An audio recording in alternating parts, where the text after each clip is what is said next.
বিশ্বের সাথে তাল মিলিয়ে বা চ্যালেঞ্জ দিয়ে ভালো সিনেমা আমাদের বাংলাদেশে তৈরি হতে পারে। পরীর সঙ্গে প্রথম কাজ, আনানের সঙ্গে, মানে সবই মোটামুটি প্রথম। তা রবীন্দ্রনাথের কোনো গল্পে আমার এখন পর্যন্ত কাজ করা হয়নি। আমরা সবসময় আসলে চেষ্টা করি ভালো কাজ করার জন্য, ক্যামেরার সামনে অথবা ক্যামেরার পেছনে যারা কাজ করেন আন্তর্জাতিক মানের আরো ভালোভাবে অবশ্যই আরো বেশি ব্যবহার করা উচিত। ব্যবহার করা তো আসলে অনেক ক্ষেত্রেই হয় না, অনেক বাস্তবতার ক্ষেত্রেই হয় না, সেটা অনেক শিল্পী শুধু পরিমণি না, আমাদের যাদেরকে আমাদের যেভাবে আসলে পাওয়া উচিত আমরা অনেকেই পাইনি, সেটা নানান কারণেই হতে পারে, টেকনিক্যাল কারণে সবকিছু।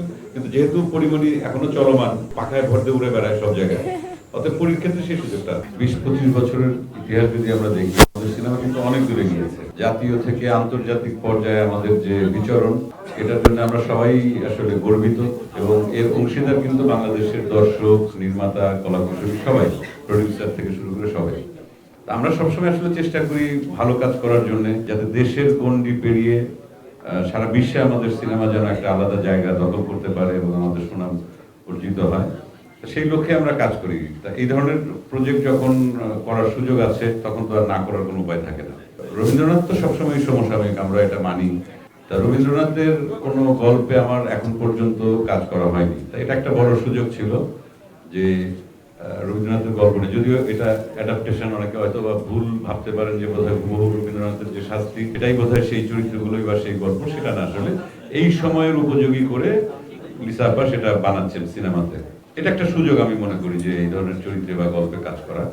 আর দ্বিতীয়ত, আমরা যারা টিম মেম্বার আছি এখানে, আমি এখন পর্যন্ত যে কয়েকজনকে জানি, লিজা আপার বাড়ির নাম শাহানা দেখার পর আমার মনে হয়েছে যে উনি দারুণ কাজ, ওনার কাজের আরো বিস্তৃতি ঘটা উচিত, সেটা দেশে অথবা বিদেশে, এবং আন্তর্জাতিক পরিমণ্ডলে আমাদের যে অর্জন, যেটা আরিফ যেটা বললো যে এই মুহূর্তে রটারডামে আমাদের 3টা ছবি প্রদর্শিত হচ্ছে, এটা কিন্তু কম গর্বের কথা না। একই বছরে 3টা ছবি আন্তর্জাতিক এরকম একটি মানে চলচ্চিত্র আসরে প্রদর্শিত হচ্ছে, এটা আমাদের জন্য গর্বের। এবং সবকিছু সম্ভব হয়েছে, আপনারা সাথে আছেন, আপনাদের প্রচারণা, দর্শকদের সাপোর্ট, যে আমরা এরকম কাজ করতে পারি।